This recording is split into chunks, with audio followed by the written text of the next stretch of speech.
The sound of her laughter echoed through the quiet of the house light, and carefree there, kind that used to fill me with joy. But tonight, as I stood in the doorway of the living room, it felt like a knife twisting in my chest. Emily, my wife, of 10 years, was sitting on the couch, phone in hand, typing away with a smile I hadn't seen in years. "What's so funny?" I asked, trying to keep my tone casual. She glanced up, startled.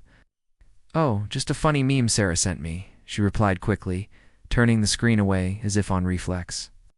Then she stood and stretched, her movements fluid. "And unbothered, I'm heading to bed early. Long day tomorrow." I nodded, watching her leave the room, her phone still clutched tightly in her hand. For months now, her behavior had been changing subtly at first, but unmistakably. The late nights at work, the whispered phone calls, the guarded way she buried herself. It all painted a picture I wasn't ready to face.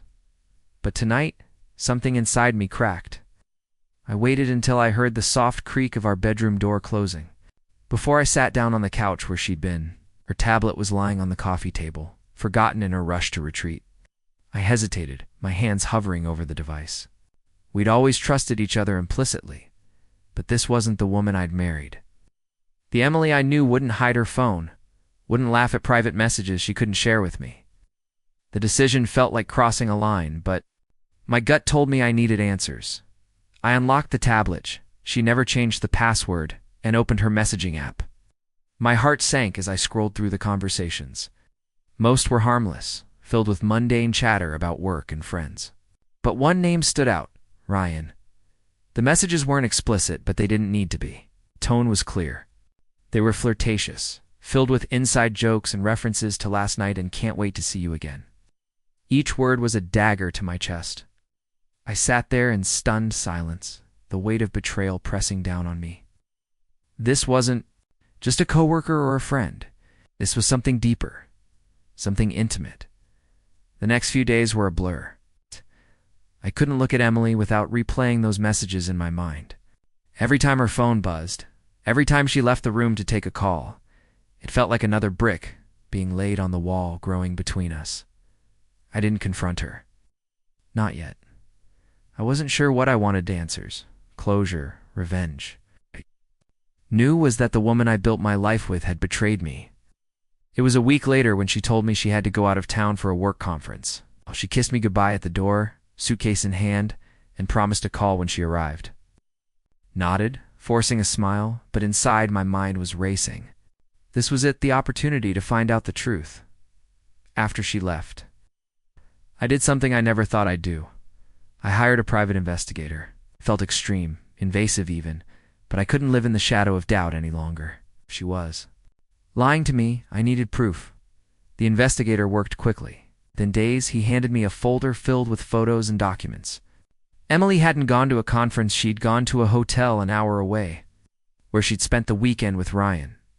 The photos showed them laughing, holding hands, and sharing moments that should have been ours. My heart broke all over again.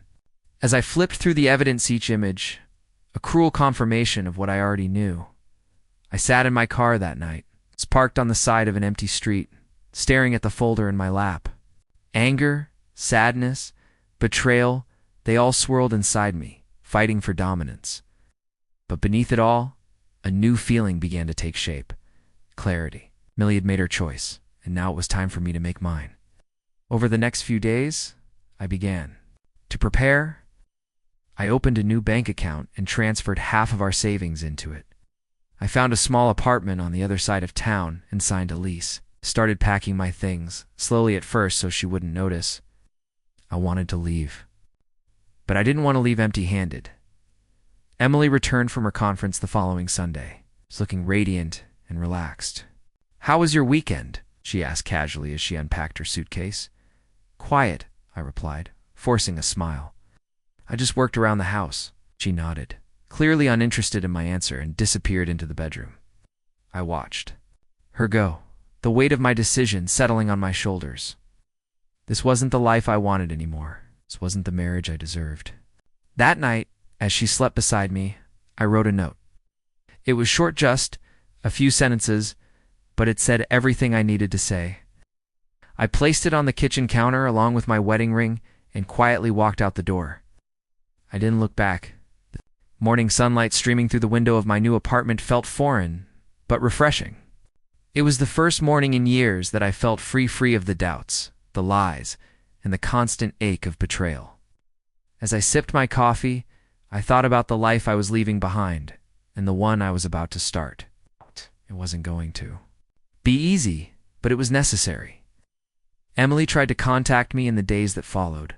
Her calls and messages flooded my phone, but I didn't answer. I couldn't.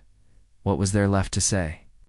The damage had been done, and I wasn't about to reopen old wounds. Then, about a week later, she showed up at my door. I opened it to find her standing there, tears streaming down her face. She held the note I'd left, her hands trembling as she clutched it tightly. "Please let me explain," she said, her voice breaking. I stepped aside, letting her in. She sat on the couch, her eyes red and puffy, and began to talk. She confessed everything: the affair, the lies, the moment she'd chosen someone else over me. She begged for forgiveness, saying she'd made a mistake, that she still loved me, that she wanted to fix what we had. I listened, my heart heavy, but I didn't feel the anger I thought I would. Instead, I felt an overwhelming sense of sadness for her, for us, for everything we'd lost. When she finished, I took a deep breath and said the words I knew she didn't want to hear. "I forgive you, Emily, but I can't come back." She looked at me, her eyes wide with shock. "Why not? We can fix this. We can go to therapy, start over." I shook my head. "'Cause forgiving you isn't about going back. Letting go. I deserve better than what we've become. So do you. We both need to move on," she sobbed, pleading with me to reconsider. But my mind was made up. For the first time in years, I was choosing myself. I wasn't going to let her betrayal define me or my future.